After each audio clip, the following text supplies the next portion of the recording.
Next fixtures: Saturday the 26th of August 2017, Colville Town home 3 p.m. Saturday the 26th of August 2017, Billinge away 3 p.m. Sunday the 27th of August 2017, Prescott Cables home, Flixton 2:30 p.m. Sunday the 3rd of September 2017, Liverpool Marshals Feds Reserves home 2 p.m. alty. Headlines: the 26th of August 2017, Altrincham 42, Colville Town. More: the 26th of August 2017, appointment of supporters liaison officers. More: the 26th of August 2017, supporters transport. More other headlines: the 26th of August 2017, Altincham strategic alliance. More: the 26th of August 2017, Phil's perspective. More: the 26th of August 2017, EvoStick Premier News. More: the 26th of August 2017, Altrincham 4, Colville Town 2 above. Alty celebrate after James Poole's goal. In a very entertaining game, Altrincham let slip a 12-goal lead before recovering to win the game by a final 12-goal margin, which was, perhaps, a little harsh on Colville. Despite lacking 4 players through injury or absence: Miller, Amos, Densmore, Harrop, Altrincham's bright start got them 2 goals clear in only the 13th minute. Alty's opener came in the 10th minute following a corner. Although short-slipped as he took it, the ball found its way to Poole, who half-volleyed home 10. An injury to Short was to mean that he had to give way to Disney midway through the first half. After a foul by Freeman on the impressive Hume, the free kick fell for Hancock, who scored from towards the back post to double the lead. But Colville kept going and they got back into the game when Alty stood off and allowed Towers to get in a 20-yarder which somehow beat Thompson. And Colville levelled 8 minutes after the break when again Alty allowed an opponent too much time and Anderson made them pay with a fine shot into the top corner of the net.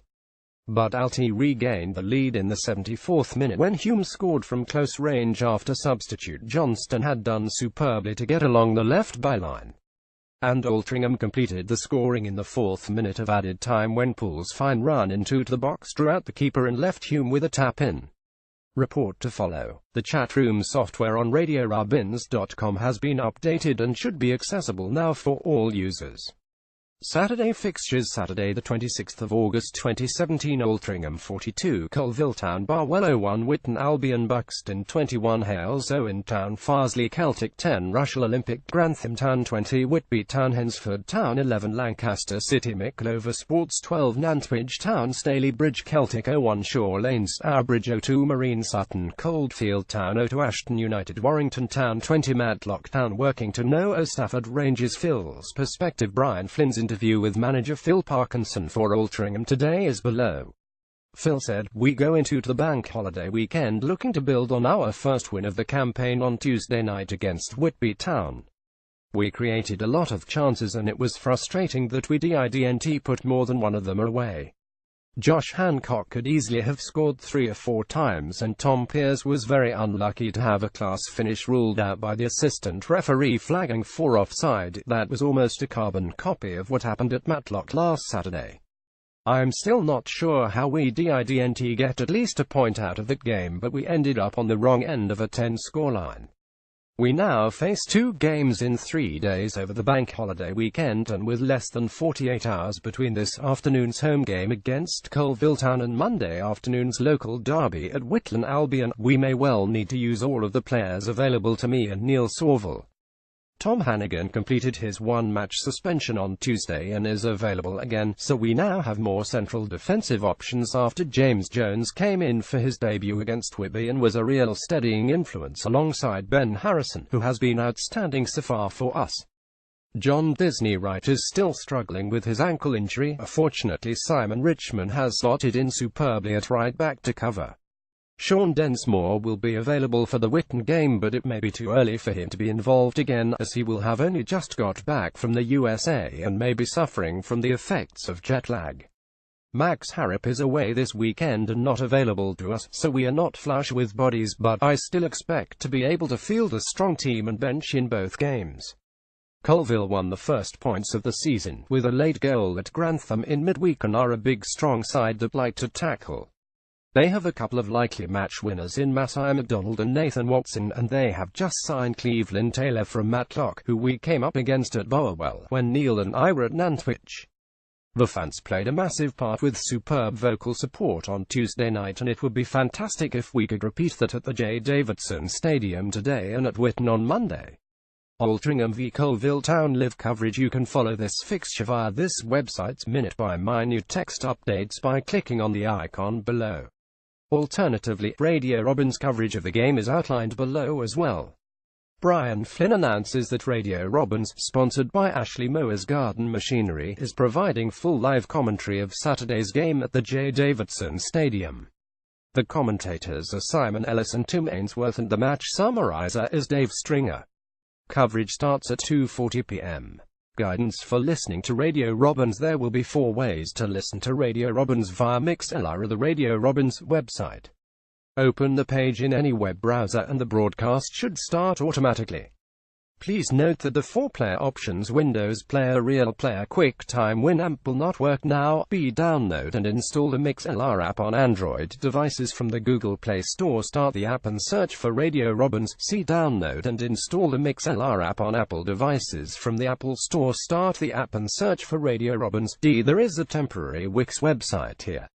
Appointment of Supporters Liaison Officers. Altrincham Football Club is pleased to announce the appointment of Mike Reeves and Alison Corser as the club's first Supporters Liaison Officers. Mike Wright is 26 years old, and was introduced to watching Altrincham by his parents. His earliest memories are of the 199,899 season when we gained promotion back to the highest level of non-league football as champions of the Unibond League Premier Division. A long-term season ticket holder before heading to study at Aberystwyth University, Mike is now back living in Timperley, working as a care assistant and student nurse. He regularly attends home and away games.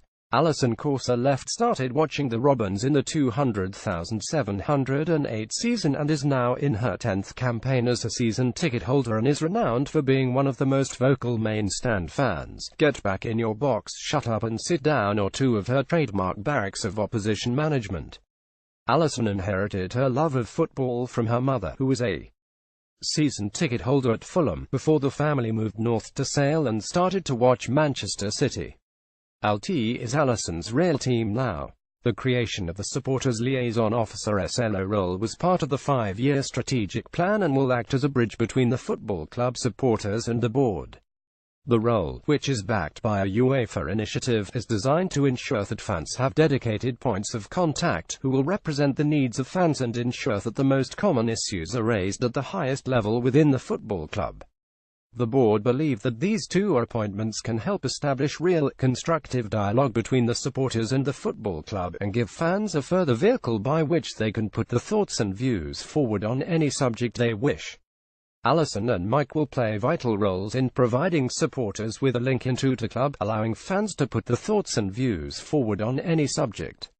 Gathering feedback formally and informally from supporters, identifying key issues and opportunities and communicating these to the club.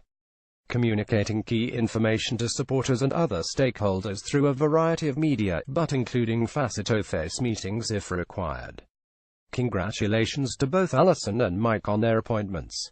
Altrincham Strategic Alliance. In the Sale Altrincham Messenger we read that a strategic alliance between Altrincham FC and Altrincham Unlimited aims to bring the club and its fans closer to the business community, residents and visitors. Altrincham Unlimited, the town's business improvement district BID, has announced a new partnership with Altrincham Football Club as part of its wider Experience Altrincham campaign. The initiative, which officially commenced on August 19 to coincide with Altrincham FC's first match of the season in the Evo Stick Premier against Stafford Rangers, will see the club and Altrincham Unlimited working more closely together to promote each other's events, assets and commercial opportunities. It will also see the club engaging more directly with BID members, and start to play a bigger role in Altrincham's wider regeneration and ongoing inward investment plan. Katie Bland, BID manager for Altrincham Unlimited, said, "For more than 125 years Altrincham has had a local football team on its doorstep, but many people who work, shop or visit here don't always think of it as a key part of the town centre's leisure offer, an excellent event venue or a major commercial asset. Similarly, we are aware that many fans, both home and away, who visit Moss Lane don't always then explore the rest of Altrincham, or don't realise we have lots of events and festivals going on during match days which they could also be enjoying before or after a game. Through this partnership we therefore aim to make the Robins a more visible and integral part of the wider town centre offer, and will encouraging visitors, residents and bid members alike to get behind the club as supporters and sponsors. Graham Rowley, chairman of Altrincham FC, said, "Despite the disappointment of relegation last season, there is real sense of optimism and enthusiasm around the club, and we feel that for too long we've not been as engaged with the rest of the town as we could be. By working more closely with Altrincham Unlimited, we hope to make the club a more prominent part of the wider Altrincham success story, and we are greatly looking forward to make supporting your neighbourhood team something that both local businesses and local people can become really proud of, regardless of which league we are playing in." The relationship between the Altrincham FC and Altrincham Unlimited will initially see the club promoting games, offers and events through the Altrincham Loyalty app and other Altrincham Unlimited channels. In return, Altrincham Unlimited will get regular access to the club's various promotional platforms, including the Matchday program, Matchday announcements, the club website and the Robins social media feeds, to highlight what is happening in the town centre. It is also anticipated that as the partnership develops, volunteers who help run Altrincham FC will become more involved in helping manage the town's extensive program of festivals, and that Altrincham businesses will give more commercial support to the club through sponsorship, advertising and other promotional opportunities. Supporters Transport TASC's Mark Eckesel advises us of the latest information for the away travel. As previously advised, due to its close proximity we will not be running transport to Whitton Albion on Bank Holiday Monday, as we know Robins fans will have other ways of making the short journey. The same applies to either of our FA Cup opponents, on Saturday the 2nd of September, with Abbey Hay 13 miles away and Main Road 8 miles away. We will be running travel to Barwell on Saturday the 9th of September and will also be taking names for an interest list to see if we can get the numbers for Workington on Tuesday the 12th of September. These lists will be available from early next week, so keep an eye on the website, and bookings will be available by phone at the club or at the Lancaster game on Tuesday the 5th of September. FA Cup. The BBC announces that it will broadcast Billericay Town's tie against Didcot Town in the first qualifying round of the FA Cup. Billericay will host the tie, which takes place on Saturday the 2nd of September, kick-off at 12:30 BST. Billericay signed former Liverpool player Jermaine Pennant earlier in August, while ex-England defender Paul Konchesky is the captain. A game from every stage of the 201,718 tournament will be streamed live across BBC Sports digital platforms. This will allow audiences to watch the game live on the PC, mobile or connected TV. Matches will also be available live and on demand on BBC iPlayer. Billericay play in the Isthmian League Premier Division, the 7th tier of English football, and the side also includes former Premier League players Jamie O'Hara and Kevin Foley. Didcot Town play in the 8th tier Southern League Division 1 South West. Old Boys. The Evo Stick League reports from Glossop North End, who have signed ex-Alty goalkeeper Russ Saunders from Hyde, his second spell at the club after a short time in 201,415. Evo Stick Premier News. Marine are pleased to announce the signing of striker Scott Backhaw from Curzon Ashton. The 23-year-old made his debut in the 20-win at Stalybridge Celtic on Tuesday and has had spells at Warrington Town, Clitheroe, Colwyn Bay, Skelmersdale United and Whitton Albion. The 25th of August 2017 Alty's prophet from programme sale Terry Surridge writes that the programme shop, run by Campbell McLeay, David Thorpe and Ian Boardman, is a long-established part of Altrincham Football Club. Apart from a large selection of old alty issues, the shop has a wide range of Football League and non-league programs. Occasionally, Stuart Roberts from Bradford, himself a collector of alty programs, checks the old FLA issues with Campbell and sells at auction programs that are sought after by collectors throughout the country. Over the summer, Stuart has been busy sorting through a collection kindly donated to the club, and his rewards are seen in the photo as he presents a cheque for £778.29 to the club. Seen above, left to right, are Ian Boardman, Campbell McLeay, Stuart Roberts and Dave Thorpe, in a photo which is courtesy of club photographer Gavin Rathbone. Altrincham are very grateful to all who donate program collections to the shop, which is located on the popular side of the J. Davidson Stadium, at its junction with the Golf Road end. Josh Hancock interview next opponents Colville Town on Saturday. Altrincham face a club they have not previously met. Colville Town, founded in Leicestershire in 1926 as Ravenston Miners Athletic in 1926, the club relocated to Colville in 1995 after being refused permission to upgrade the Ravenston ground by the local council. The current club name has been used since 1998, and from 2003 the club competed in the Midland Alliance. In 2011 they reached the FA Vase final, where they were narrowly beaten by Whitley Bay. That year they also gained promotion to the NPL First Division South. In 2016, after two unsuccessful playoff matches in the previous seasons, Colville, known as the Ravens after their original hometown, were promoted to the Premier Division of the Evo Stick League. Colville play at the Owen Street Sports Ground, which was subsequently rebranded as the Manda Cruikshank Solicitors Stadium. It includes 240 seats in its 2,000 capacity. The Grantham Journal reports on Colville's most recent game, a 10 win in Lincolnshire last Tuesday. Grantham Town were undone by a single late goal again, after dominating offensively throughout against the lowly Ravens. An early cross-come shot from Colville's Tom McGlinchey surely had a few home fans' hearts in mouths.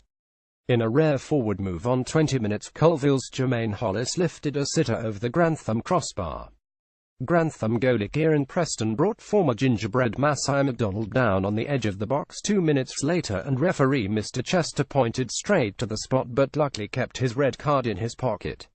Preston went from zero to hero when he saved Nathan Watson's spot kick with an impressive diving catch. Hempinstall forced another couple of saves from Coatlin as Grantham continued to have the more chances, although the Ravens always looked dangerous on the break. The second half followed a similar pattern. The Gingerbreads had a let-off in the 76th minute when Hollis somehow fired over a sitter from inside the 18-yard box. Grantham had the ball in the Colville net a second time 5 minutes later, this time through Hempinstall, but once again the linesman's flag was already raised. With the game looking like ending in a goalless draw, the Gingerbreads were caught out in the 89th minute. In something of a scramble, Grantham cleared one shot off the line, followed by a superb only-handed save by Preston, but the loose ball fell to MacDonald, who made no mistake from spitting distance. Evo Stick Premier News from the Lancashire Evening Post. We learned that Lancaster City boss Phil Brown has backed his side to build on their unbeaten start to life in the Evo Stick Premier Division. 2 draws this week, 11 at home to Mickleover Sports and 0-0 at Farsley Celtic, mean it's 4 without defeat to start the season for the First Division North title winners. The Dolly Blues have come from behind in 3 of the games, with Brown praising his side's character while backing them to start getting on the front foot in games. A busy bank holiday weekend brings a trip to Hensford Town on Saturday before Stalybridge Celtic visit Giant Axe on Monday. We've got great resolve, work hard and are really organised, and if you've got that in your locker then you can get something out of games, Brown said. We're hard to beat. We've just picked up a 0-0 draw away from home against a team that have made a better start than us, but we finished the stronger. We'd still scored 5 goals in 3 games before that, which is about par for the course. If we can take the initiative in games and get the first goal, then we'll make things really difficult for sides. We're a work in progress, but I'm really happy. Brown has used most of his squad in the opening couple of weeks of the season, making 4 changes from the weekend for the draw at last season's title rivals Farsley.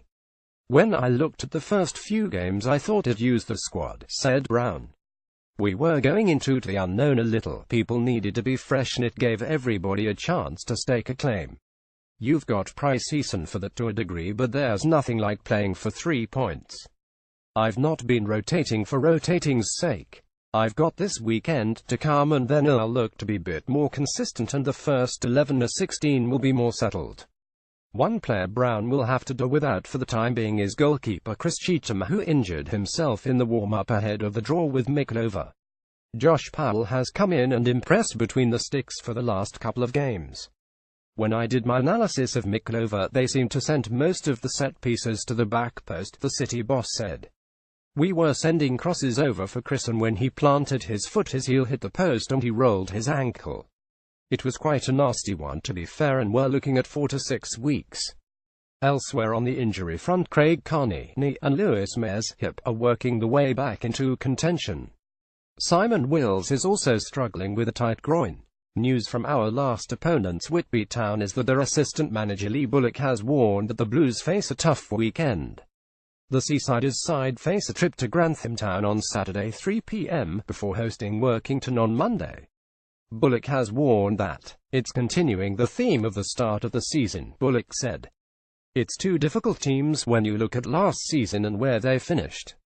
Grantham is, there's no other way to put it, an awful place to go with the running track around the ground. We know what we're going to get from them. They're well drilled, hard to beat, like to smash it long, and are happy for the ball to go out of play and take a couple of minutes to regroup. You've not only got to beat them, but you've also got to beat the place on the conditions such as the useless multi-ball system that, as soon as they're 10 up, disappears. Workington will give us more of a football match. They're a good side and like to get the ball down more last season. It will be a different game completely to Saturday. The Seasiders are set to have a clean bill of health once again and could make changes following Tuesday night's defeat at Altrincham, with players like Mikey Roberts and Niall McGoldrick searching for starts. As for Hales Owen Town, the Stourbridge News reports that Hales Owen Town boss John Hill says his players have been their own worst enemies so far this season. The Yelts have lost 3 of the first 4 games and fell to back-to-back defeats when Saturday's 21 loss at home to League New Boys Farsley Celtic was followed by Tuesday night's 20 loss at Hensford. Hill thinks slow starts are costing his side. He said, "We do lack a bit of quality at the moment, but we're giving ourselves a mountain to climb in our first half performances. We aren't defending our box well enough, and that is setting us back massively. The goal we gave away at Hensford was comical as we failed to deal with a missed cross. Our problem is that we are starting too slowly and always trying to come back in games. If we could keep a clean sheet, then maybe we'd have a chance." It started at Workington and was the same against Farsley and then Hensford. We were 30 down at half-time at Workington but won the second half and lost 31. We were 20 down at half-time against Farsley but won the second half and lost 21, and then were 20 down at Hensford but kept the score the same with a better second half. We can't afford to keep coming from behind. This week in training we'll be working on defending our box better. I didn't think we'd be doing this so soon, but we have no choice. So many balls go into the box at this level that you have to be able to deal with them. There is work to be done and we'll make sure it happens." Hales Owen brought in forward Wade Malley from Bromsgrove Sporting this week, but Hill said, "Without doubt we need to add more. We tried to freshen things up over the summer but it hasn't worked." Wade Malley has been earning some good reviews and it'll be really good to work with him and see how he can improve. At Buxton this Saturday the Yelts could be without Cameron Steele-Groin and Solihull Loney will Mellors Blair, who is facing a spell on the sidelines with illness. And in the same source comes news of Stourbridge, where Honest Glass Boys boss Gary Hackett admitted his side were playing well below the best despite topping the Northern Premier League table earlier this week. But Hackett was quick to praise his players' attitude and commitment after coming through a difficult sequence of games unbeaten. Stourbridge snapped up a pleasing 31 win following a long-distance trip to Whitby Town last Saturday, which was followed with an 11 draw on Monday night at home to last season's playoff rivals Nantwich Town. Hackett said, "I'll be quite honest and say we're in a transitional period at the moment and not playing as I would like us to do. We haven't got things right yet, but we've still managed to grind out results while trying to find the right balance. Against Nantwich, we got ourselves outnumbered in midfield and gave the opposition more ball than I would have liked, which is something I tried to address.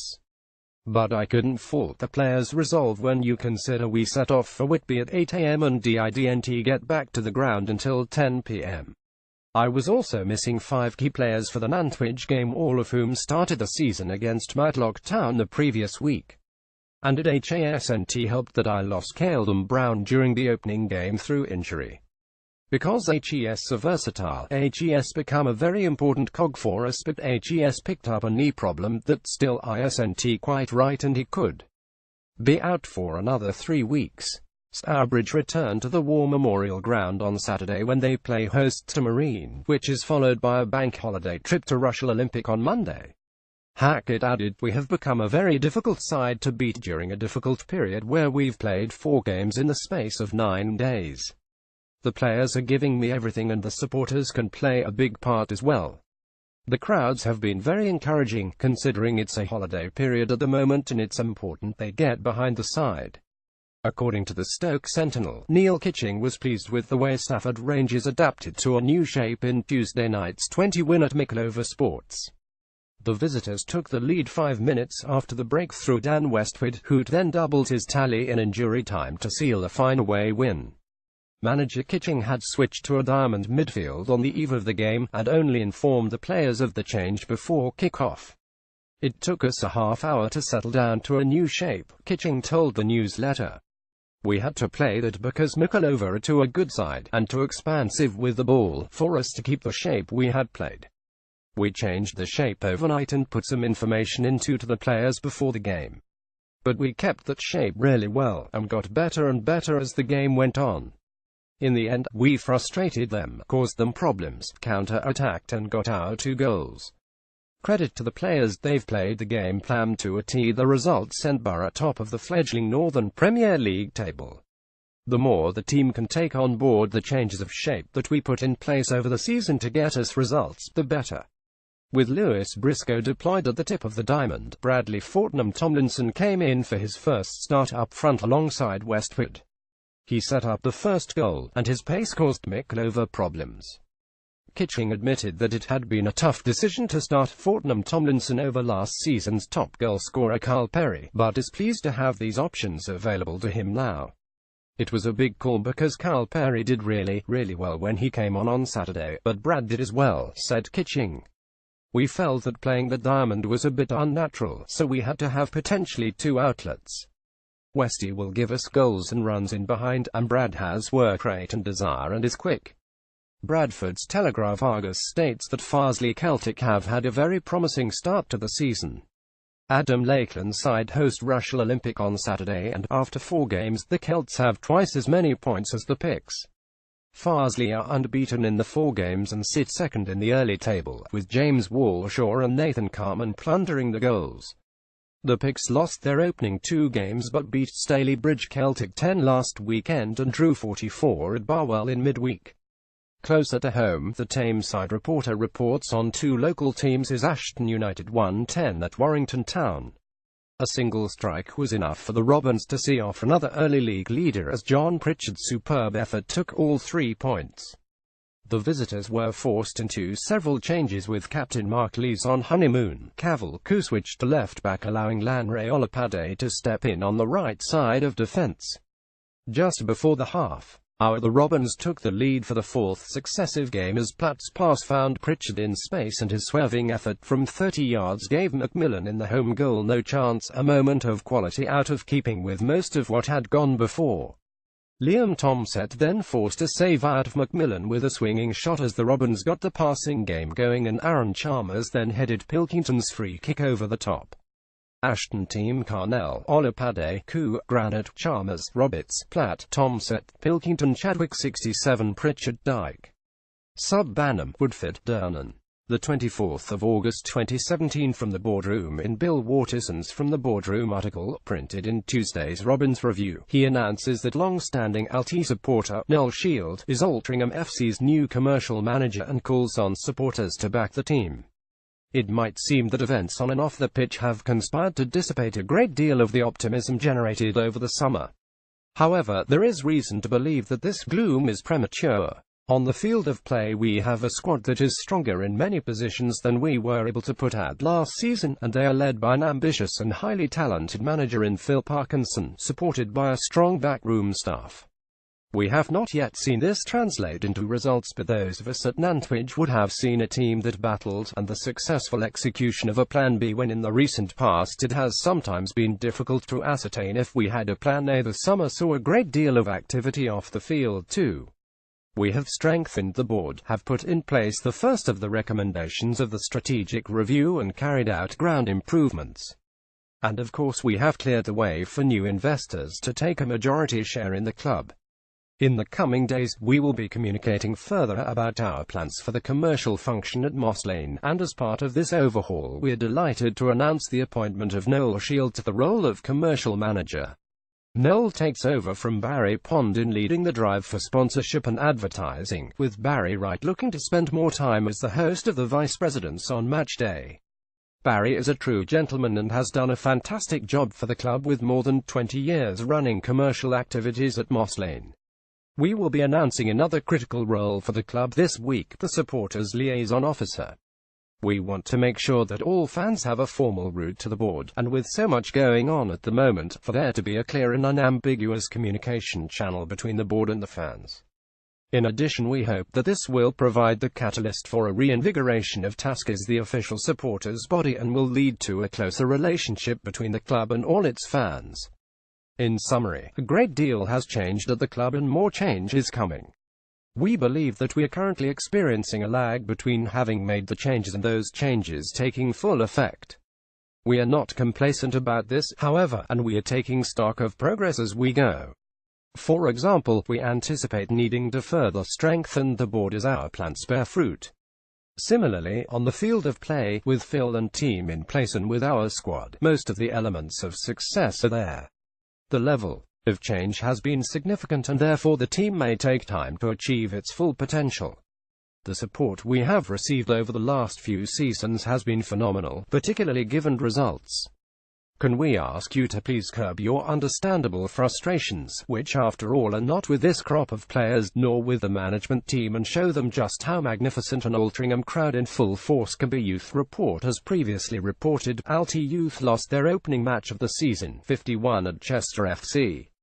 Chester FC report that 3 goals in the opening 13 minutes saw Chester FC Youth begin with a victory in their NWY Premier Division opener, with a comprehensive win against Cheshire neighbours Altrincham. A Lloyd Marsh-Hughes brace, along with goals from Iwan Murray, Danny Hardman and James Cottrell, saw the young Blues seal 3 points on the opening day of the season.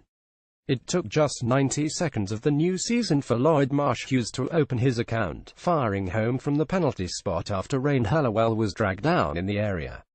The opener appeared to stun Alty, Marsh-Hughes doubling his account just 4 minutes later, nodding Iwan Murray's free kick into the far corner of the net at the near post.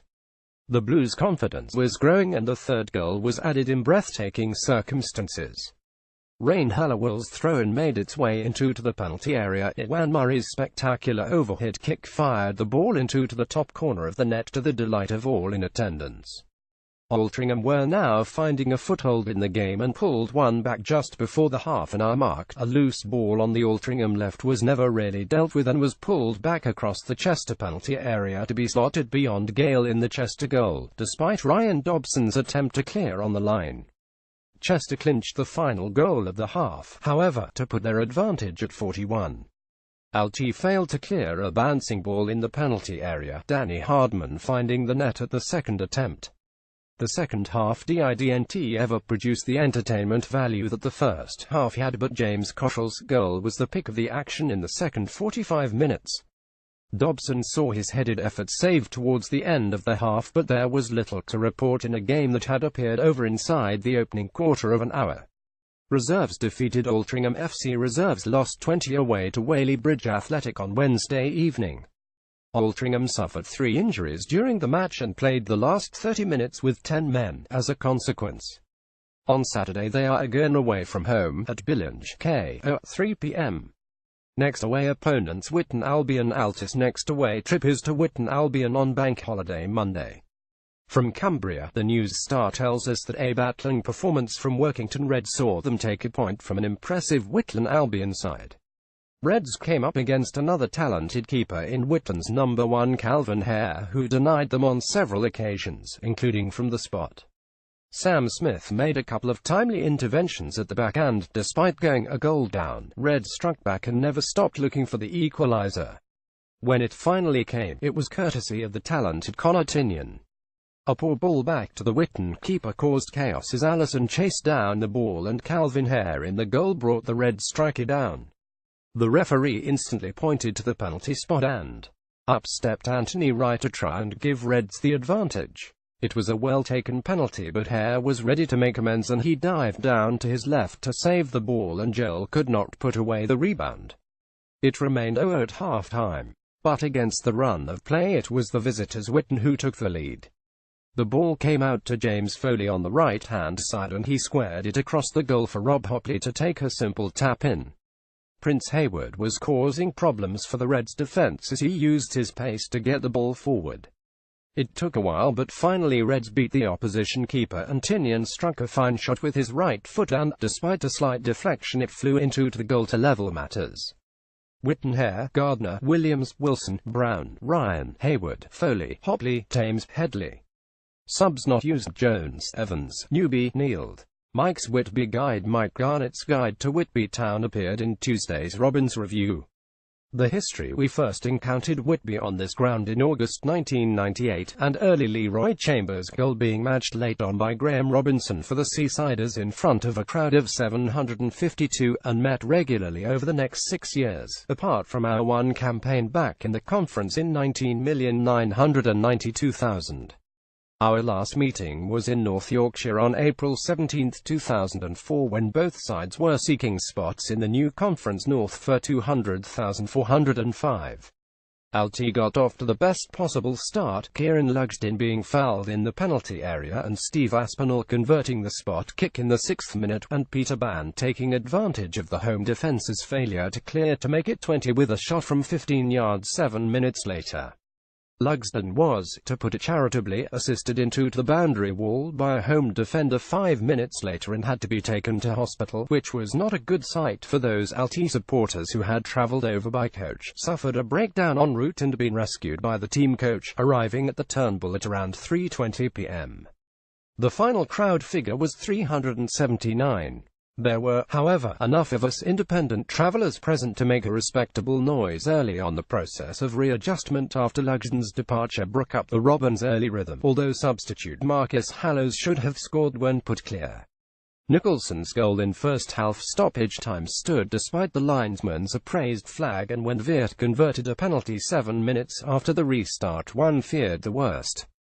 Hallows steered in a Stuart Wright free kick at the far post on 59 minutes pictured left to restore Alty's lead, and he and fellow sub Matt Bailey had chances to further extend that advantage.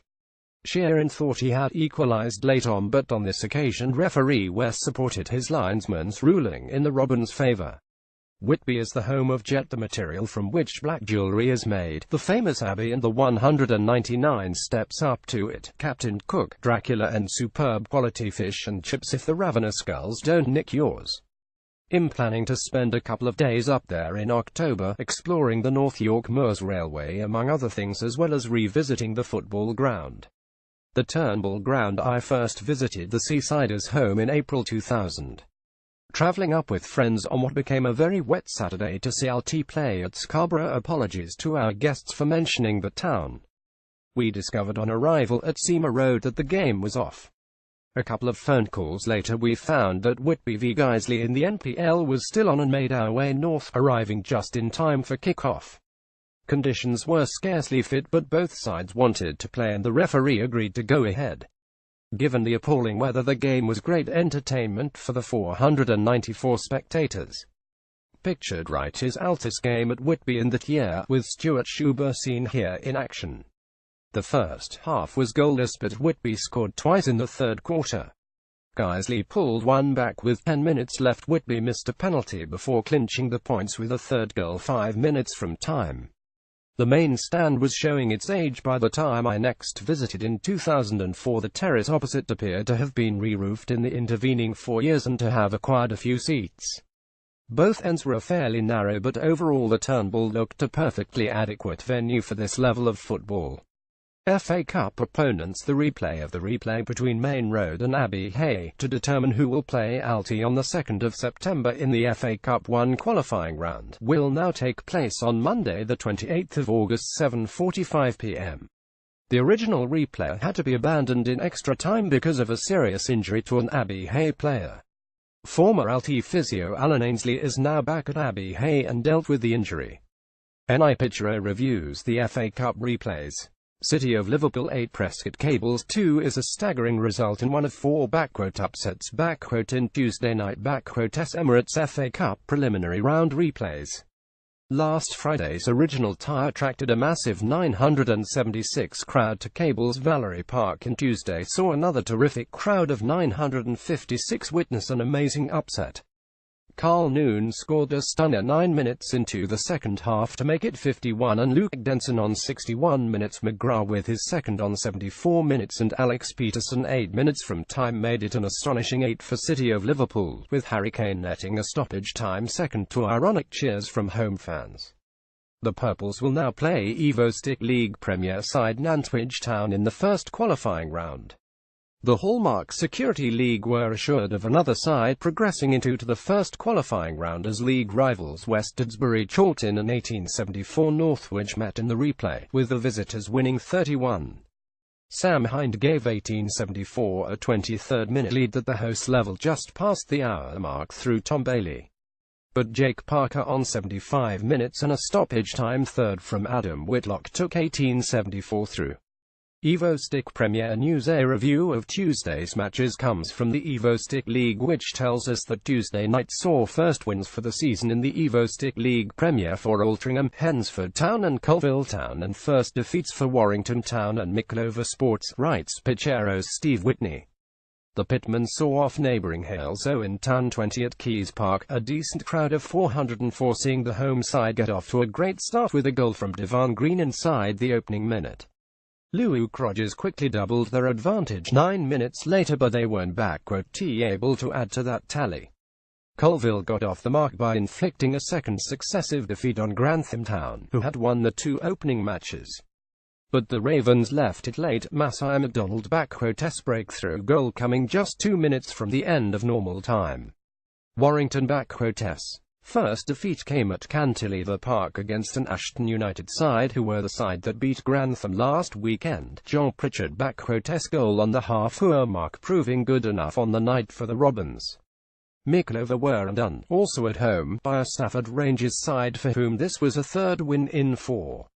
Danny Westwood bagged a brace for Rangers, who topped the fledgling table, making the breakthrough 7 minutes into the second half and then making sure with a second in stoppage time. Shaw Lane AFC made it 2 successive wins after winning promotion with a 20 success at Silverlands against Buxton. Nicky Walker put the Barnsley-based visitors ahead after 34 minutes, and Spencer Harris grabbed a second 10 minutes into the second half. Marine AFC recovered from last Saturday home defeat to Barwell to win 20 at New Boys Stalybridge Celtic, who find themselves bottom of the pile. Vinnie Bailey opened the Mariners' account 2 minutes after half-time before Kenny Strickland made the points safe for the visitors 9 minutes from time. The rest of Tuesday night's matches ended all square, with newcomers Farsley Celtic and Lancaster City sharing a goalless draw at Throstle Nest. Fellow promoters Whitton Albion looked to be heading for victory at Borough Park against Workington AFC after Rob Hopley 52nd minute opener until Connor Tinian popped up with an 82nd minute leveller for the Reds. Former Kidderminster Harriers striker Gurjit Singh scored a hat-trick for Sutton Coldfield Town at Coles Lane, but DID and T end up on the winning side as Matlock Town battled to a 33 draw. Indeed, it was almost a 3-point haul for the Gladiators as they led 32 through goals from Sean Harrod after 37 minutes, Dwayne Wiley right on half-time and Ted Cribley 10 minutes after the break. Singh completed his hat-trick with less than 3 minutes remaining to share the points, having earlier scored in the first and 42nd minutes. Rushall Olympic picked up the first away point of the season to date after a thrilling 44 draw at Kirby Road against Barwell. The Picks led 20 at the break with goals from Dominic Dell after 2 minutes and Danny Waldron in the 31st minute. More on Colville Town. Saturday's opponents for Altrincham comes from Grantham Town, which reports that the Gingerbreads lost out to a late goal in Tuesday's fixture against Colville Town. Colville had an opportunity to take the lead. Kieran Preston brought down the Colville forward on the edge of the box. Former Gingerbread Nathan Watson stepped up to take, but Preston saved well as the ball went down the middle and he was saving to his left. In the final minute, Colville attacked down the left and the shot was well blocked by Matt Baker. However, it rebounded to the Colville forward who put the ball back into the empty net. The 23rd of August 2017. Phil Parkinson. After the Whitby game, press and media officer John Edwards has provided this significantly extended version of an article he submitted for inclusion in this week's Sale and Altrincham Messenger, following his interview with manager Phil Parkinson after Tuesday night's 10 win over Whitby Town.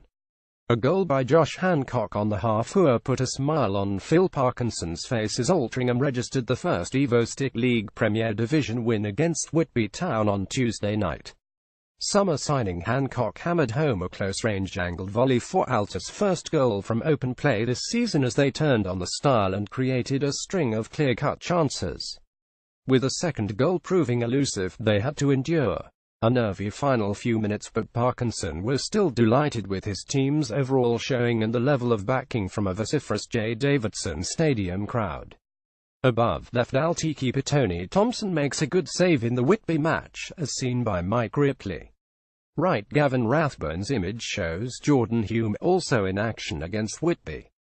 We should have been out of sight by half-time, and it does frustrate me our conversion rate isn't better, but there was so much to be positive about. As the old saying goes, you worry when you're not creating, said the alty manager. The team ethic was superb. The energy and the way we pressed, the hunger the players showed was the key tonight. They were champing at the bit, and I knew we would win the game. From the atmosphere in the changing room, I knew they all felt like they had a point to prove. It's not going to be a walk in the park. Every game poses a difficult challenge, and if you look at results elsewhere, it's clear no one is having an easy ride. But once we hit that level of consistency, which will come through getting to know how each other works week on week, things will run smoother for us, because the hunger and quality in this team indefinitely there. Jordan Hume came in for J.J. John Johnston tonight and certainly took his opportunity. He was superb, and the mesmeric run he went on was absolutely fantastic and is what he is all about. It's just a shame the keeper pulled off a good save to deny him the goal he deserved. The level of competition is fierce, and lads know no matter who you are, if you have an off day, someone is waiting in the wings to take that opportunity. It's only a matter of time before it all clicks into place. I still don't think we're there yet, but it was a lot better tonight. Lots of chances, and so many of them the product of quality approach play, which me and Neil pride our teams on and work really hard in training to put in place. Josh Hancock could have had at least 4 goals tonight. The one he scored was probably the hardest of all, but Josh is all about goals and is a big confidence player. I hope this will give him that confidence to go on a scoring run, as when he scores, they normally come in clusters. He is a top player at this level, and a proven goal scorer. I know once he feels settled, and the crowd are cheering him on like they were tonight, you'll really see the best of this lad. Tom Pearce was so unlucky again to have another great finish chalked off. That's tonight and Matlock last Saturday, where HES been set up by James Poole and stuck it away emphatically, only to be denied by a debatable offside. He should be off the mark with 2 goals. HE's adamant he wasn't offside. He'll need to have a look, but it does seem he has been harshly treated. I thought James Jones was a steadying influence with regard to the aerial battle at the back, while Ben Harrison alongside him was outstanding, hence his Man of the Match award. Louis Short has been right up there the last 2 games as well, with regards to his performance levels. The midfield 3 were very disciplined, and that's where the game can be won or lost against Whitby, and I felt my 3 came out on top tonight. John Disney was on the bench because he wasn't quite fully fit. He wasn't quite 100%, but he could have gone on if needed. When you've got someone like Simon Richmond filling the position, though, you don't need to take any chances. I thought Ringo excelled, particularly with that goal line clearance in the first half. The shot had beaten Tony Thompson and was heading for the far corner when Ringo came from nowhere to hook it away, and then he has gone up the other end and drawn a save from the keeper to tee up Hanks for his finish, topping off a good performance from him. So overall I was satisfied with the performance and delighted with the result, which was a step in the right direction against a team who were very unfortunate not to make the playoffs last season and who, I'm sure, will be right up there again this season. I thought our fans were immense tonight, yet speaking to a few straight after the game, they said that was nothing.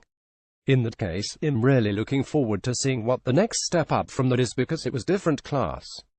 It was electric, and I can't wait for Saturday now.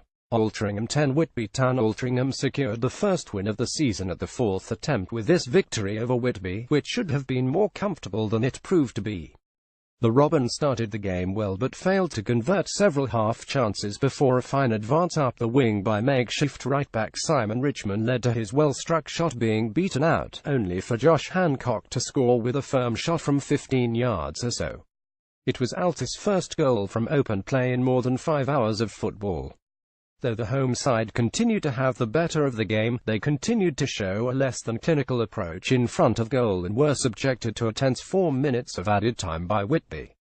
But Alty can be pleased, not only with the first win but also the first clean sheet of the campaign. On a night when the bottom four all won, Alty have moved up to 19th. Match report here. The new ALTY shop. Have you visited the new look Alty online shop yet? If not, follow the link here and deck yourself in the Alty colours. Tuesday scores. Tuesday the 22nd of August 2017. Altrincham 10 Whitby Town. Barwell 44 Rushall Olympic Buxton 02 Shore Lane Farsley Celtic 00 Lancaster City Grantham Town 01 Colville Town Hensford Town 20 Hales 0 Town Mickleover Sports 02 Stafford Rangers Staley Bridge Celtic 02 Marine Sutton Coldfield Town 33 Matlock Town Warrington Town 01 Ashton United Workington 11 Whitton Albion ALTY in the FA Cup. Following yesterday's FA Cup draw which assigned Altrincham an away tie on the 2nd of September at either Abbey Hare Main Road, Mike Garnett reminds us that this is the first time Alty have entered the FA Cup at this stage since 1992, when we met Curzon Ashton on this ground and won 30 in front of a crowd of 594. Prior to 1998, the stage at which a particular club entered the competition was determined by a very different set of criteria compared to the present system.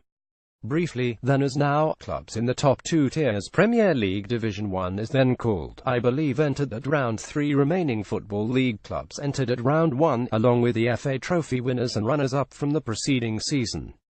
And the two clubs judged most appropriate by the FA, which, for example, Indiana 19956 included Alty, basically on the strength of having reached round 3 the previous season.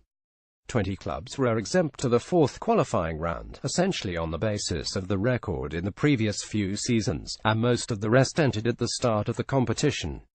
GM Vauxhall Conference clubs never took part in the preliminary rounds, being effectively exempt until the first qualifying round, and the same was to a degree true of the feeder divisions NPL, Isthmian Premier, Southern Premier. These days it is of course league status which determines entry level, which makes fixture planning a deal easier for league secretaries. Evo Stick Premier News. According to an iPitchero, Tommy Lawson, manager of Marine AFC, has added Tom Field and Dominic Reed to his squad. Field is a vastly experienced 32-year-old central midfielder who joins the Mariners from Connaskey Nomads. He began his career at Everton and has gone on to play for a number of clubs in England and Wales, including Staley Bridge Celtic, Vauxhall Motors, Lee Genesis, AFC Telford United, Droylsden, Northwich Victoria, Airbus UK Broughton, Chorley, Stockport County and Bangor City. Reed is a striker who joins the Mariners after being with neighbours Prescott Cables last season. A product of the Rochdale youth setup, Reed has also had spells with Bootle AFC and AFC Fylde. Matlock Town announced the departures of Cleveland Taylor to Colville Town and Rory Coleman to Stocks Bridge Park Steels. Saturday's visitors to Alty are Colville Town, who on Tuesday travelled to Grantham Town looking to pick up the first points of the season. The Ravens will be boosted by the return of Massey McDonald, who has now completed his suspension, and new signing Cleveland Taylor, who will go straight into the squad. Lee Cox is also expected to return to the squad after missing out on Saturday through injury. Altrincham FC is delighted to announce the signing of centre-back James Jones D.O.B.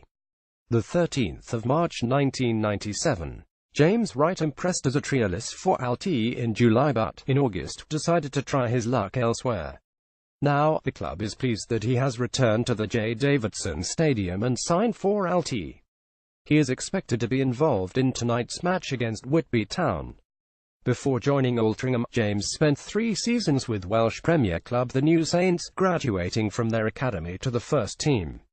With Chris Lynch having left the club, Tom Hannigan suspended, Sean Densmore abroad and forwards Josh Amos and Sean Miller still recuperating from the respective operations, Alty were in need of reinforcements. Altrincham v Whitby Town match coverage. You can follow this fixture via this website's minute-by-minute text updates by clicking on the icon below.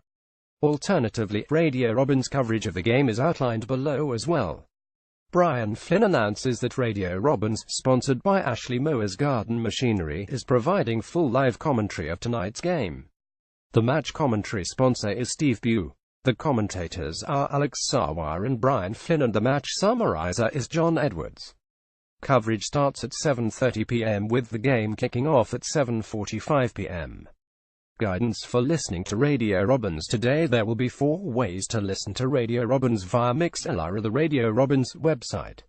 Open the page in any web browser and the broadcast should start automatically.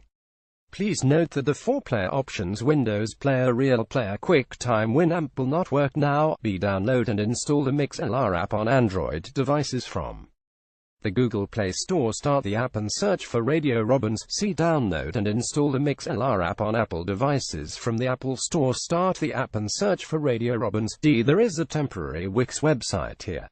The chat room software on radiorobins.com has been updated and should be accessible now for all users. FA Cup opponents in Monday night's FA Cup preliminary round replay. The score was Main Road 1, Abbey Hay 1 after 90 minutes, with Sam Freaks, once an alty trialist, having put the Gordon side ahead before a late equaliser sent the game to extra time.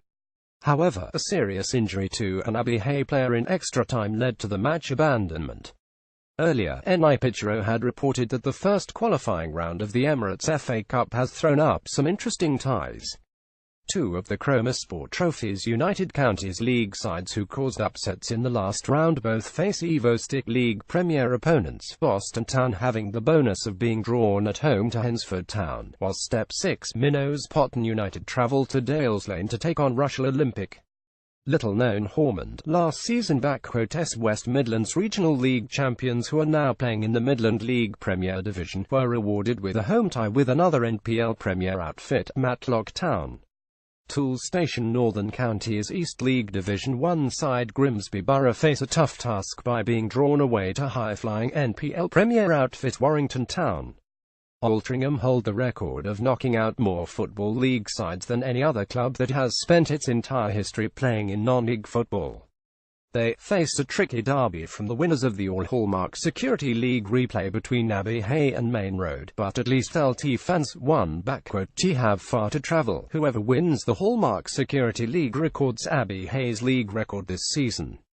In the Premier Division they have lost the first 2 fixtures, 0-3 at home to Widnes and 0-4 at home to Runcorn Linnets. They drew last Saturday with Main Road 22 in the FA Cup. Meanwhile, Main Road lost their opening league match 34 at Runcorn Town but beat Congleton Town 21 in Manchester. They qualified to meet Abbey Hay in the FA Cup by beating our pre-season opponents Winsford United 32 at Brantingham Road. Evo-Stick Premier news in Monday night's league match. Stourbridge went a point clear at the top of the Premier Division.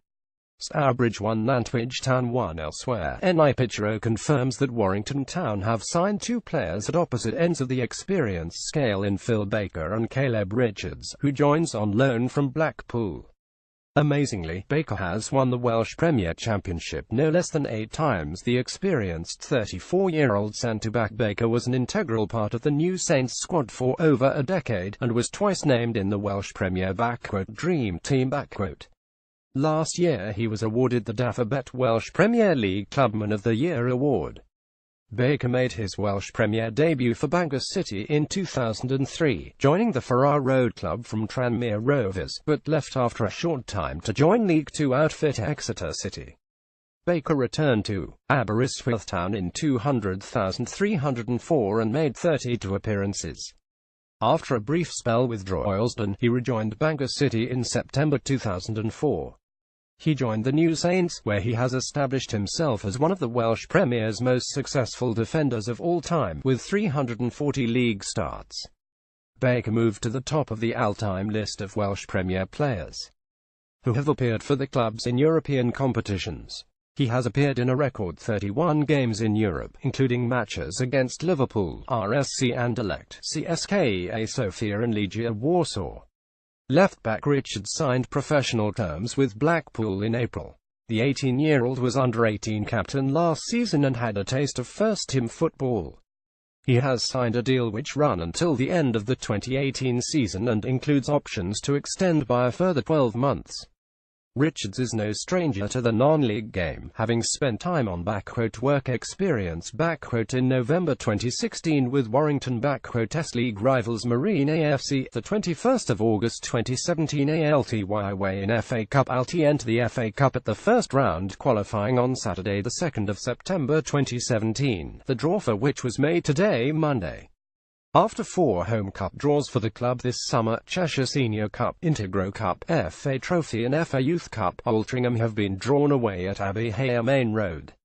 Both clubs compete in the NW Counties Premier. Alty have not met Abbey Hay competitively, but in 199,091 we won 10 at Main Road in the FA Cup 2QR. The Northern Midlands element of the draw is below: 1 Penistone Church v Whitby Town, 2 Albion Sports v Barlick Town, 3 Prescott Cables a City of Liverpool v Nantwich Town, 4 Warrington Town v Grimsby Borough, 5 Ashton Athletic v Bamber Bridge, 6 Trafford or Kidsgrove Athletic v Clitheroe, 7 Staley Bridge Celtic v Farsley Celtic, 8 Marine v Ashton United, 9 Shore Lane Association v Radcliffe Borough, Aberskett, 10 Scarborough Athletic Mask United v Workington, 11 Bottisford Town v Shildon, 12 Cleethorpes Town v Atherton Collieries, 13 Colne v Lancaster City, 14 Ossett Town v Concert, 15 Hyde United v Harrogate Railway Athletic Kendal Town, 16 Droylsden v Colwyn Bay, 17 Abbey Hay Main Road v Altrincham, 18 Skelmersdale United v Handsworth Paramore, 19 Buxton v Frickley Athletic, 20 Penrith Whitley Bay v Newcastle Benfield, 21 Sunderland RCA v Liversedge, 22 Mossley v 1874 Northwich West Didsbury Chorlton, 23 Whitton Albion v South Shields, 24 Hales Owen Town v Basford United, 25 Boston Town v Hensford Town, 26 Newport Pagnell Town v Wisbech Town, Spalding United Kempston Rovers, 27 Loughborough Dynamo v Stourbridge, 28 Sporting Calcer v Althchurch Market Drayton Town, 29 AFC Mansfield v Dunkirk, 30 Soham Town Rangers v AFC Wolverhampton Westfields, 31 Ainsbury Rovers v Stafford Rangers Peterborough Sports, 32 Rushall Olympic v Potton United, 33 Sutton Coldfield Town v Barwell, 34 Street Ives Town v Colville Town, 35 Grantham Town v Holbeach United, 36 Hormond v Matlock Town, 37 Tividale v AFC Rushden Diamonds, 38 Lincoln United Abelper Town v Redditch United, 39 Shropshire Dynamo v Leek Town, 40 Romulus v Kettering Town, 41 Stratford Town v Newcastle Town or Evesham United, 42 Kings Lynn Town v Coles Hill Town, 43 Mickleover Sports v Hinckley. Chris Lynch departs Altrincham FC. Announces that defender Chris Lynch has been released from his contract this week. He has struggled to get his fitness because of certain injuries he has been fighting, and we have made the decision together that the best thing moving forward is for us to part company now. All at Altrincham FC wish Chris all the best in his future career and a quick recovery from his injuries. New shop for ALTY Merchandise Club photographer Gavin Rathbone has produced an impressive new website to showcase Altrincham FC's merchandise. It can be found here.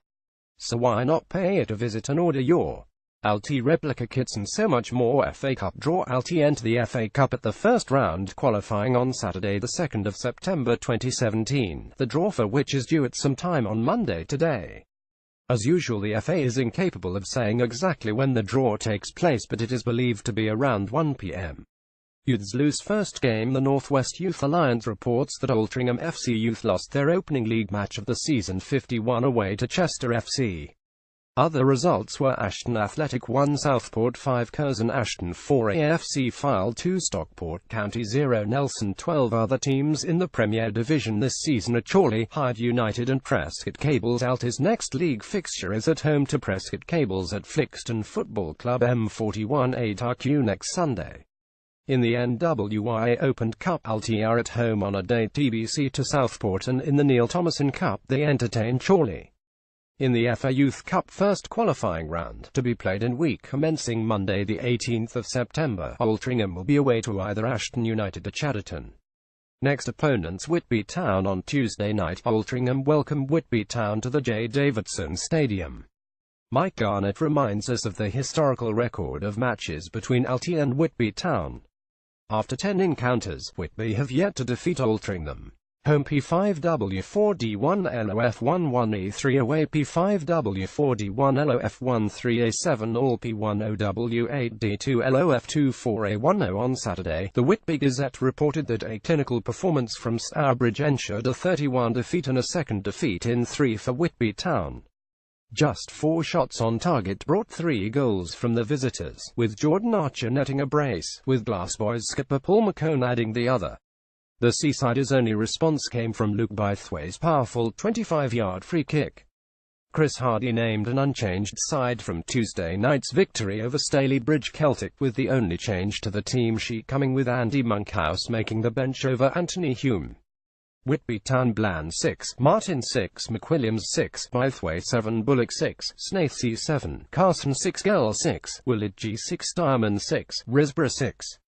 Subs not used: Roberts, May, McGoldrick, Fryatt, Monkhouse. Whitby Town MOTM Luke Bythway scored Whitby's first half equaliser with a thunderbolt free kick whilst putting in a solid performance at the back. Last opponents Matlock Town. Matlock Town have video highlights of Saturday's game with Altrincham. Right Alty hold a huddle before kick-off.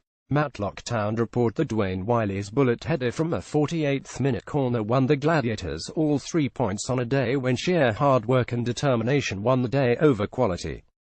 So Matlock have 7 points from 3 games, while Alty, one of the pre-season favourites for the title, have just a solitary point so far. It was the visitors' James Poole who had the first striker goal. Altrincham continued to attack, but Matlock should have gone in front in the 12th minute when the electric pace of Darnell Bailey-King saw him race beyond Tom Hannigan only to shoot wide of the far post in a one-on-one with Thompson. In the next minute Alty full-back Simon Richmond brought down Ted Cribley, and after he was booked, Jake Green's free kick was fingertipped aside by Thompson. This was a good spell of pressure from Matlock, with Wiley having a 19th minute chance from a carbon copy of his goal which he glanced wide. Poole looked to be the Alty dangerman. Matlock soon had Altrincham on the back foot after the break with the goal. Doyle Charles received a 78th minute caution for fouling Poole. It's slightly worrying for the homesters. They were being pushed further back as the Robins increased the pressure. Matlock defended resolutely as Altrincham struggled in vain for a breakthrough. Matlock could reflect on a battling performance rather than one full of attacking flair, but nevertheless it was a job well done. Evo Stick Premier News Hensford Town report on Shore Lane AFC 3 Hensford Town 1. Hensford Town would fall to defeat against League New Boys Shore Lane, with defensive frailties once again costing the Pitman dear. Manager Neil Tooth was able to call on the services of striker Luke Rogers for the first time this season, with him coming straight into the starting lineup.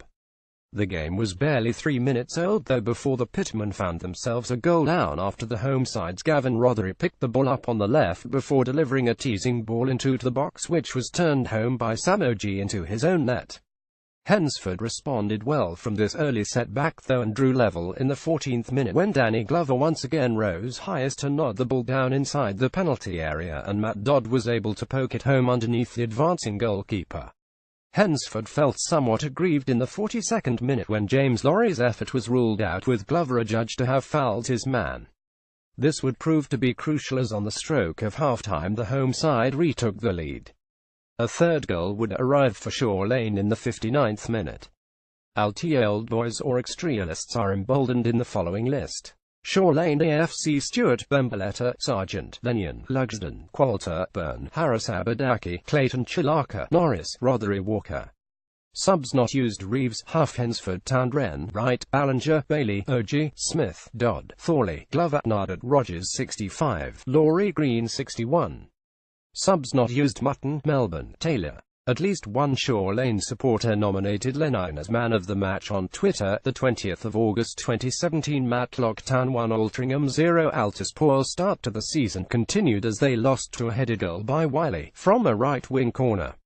The first half had seen some good play from Alty but with no real goal threat at the end of it. But Alty started the second half poorly and Matlock took the lead in the 49th minute. Second half substitutions did improve things, but it was deep into added time before Sam Sheridan produced his side's best shot of the game, which Barnes pushed over the bar. Right, Tom Hannigan heads clear in the second half as Lewis Short looks on.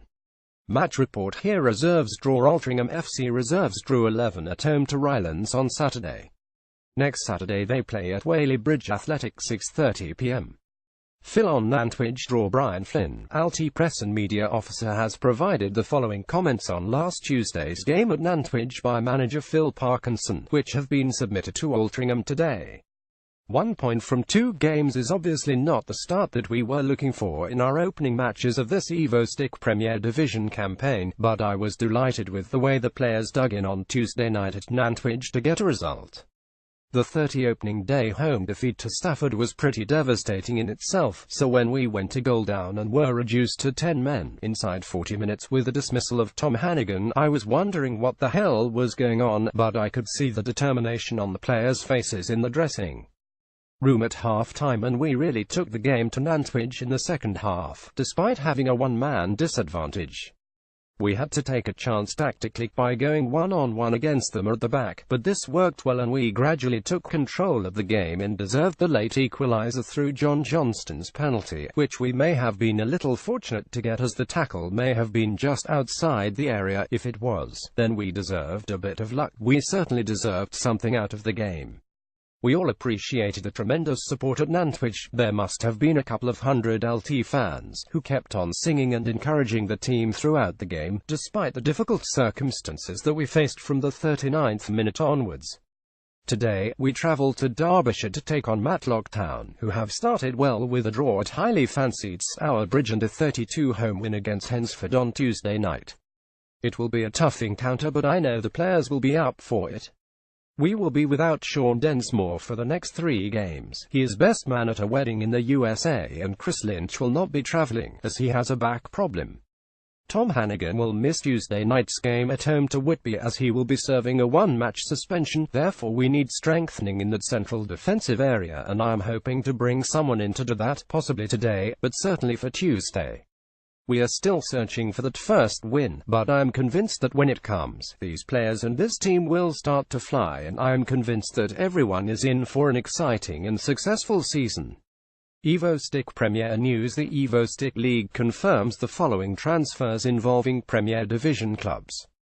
Cameron Gilchrist from Inverness Caledonian Thistle Scotland to Barwell Alpha from Iscon France to Buxton. Bradley Macian Jones from Hull City to Colville Town. Devan Green from Blackburn Rovers to Hensford Town. Scott Lysett from Whitland Albion to Leek Town. Dominic Reed from Prescott Cables to Marine. Casper Hughes from AFC Fylde to Nantwich Town. Kyman Anderson from Southport to Nantwich Town. Lone Ben Stokes from Colville Town to Romulus. Dave Moley from Welling United to Rushall Olympic. Christian Scott from Nuneaton Town to Rushall Olympic. David Norris from Salford City to Shaw Lane. Henry from Rushall Olympic to Stamford. Rory Coleman from Colville Town to Stocksbridge Park Steels. Philip Baker from the New Saints Wales to Warrington Town. Caleb Richards from Blackpool to Warrington Town Youth loan. Benjamin Headley from Morecambe to Whitton Albion loan. Evo-Stick Premier Gates at 187 Ashton United 2 Grantham Town 1 Exalty Men. Liam Tomset loan. Ian Mark Lees scored the goals at 128 Colville Town 03 Warrington Town. Sean Williams scored a penalty for Warrington at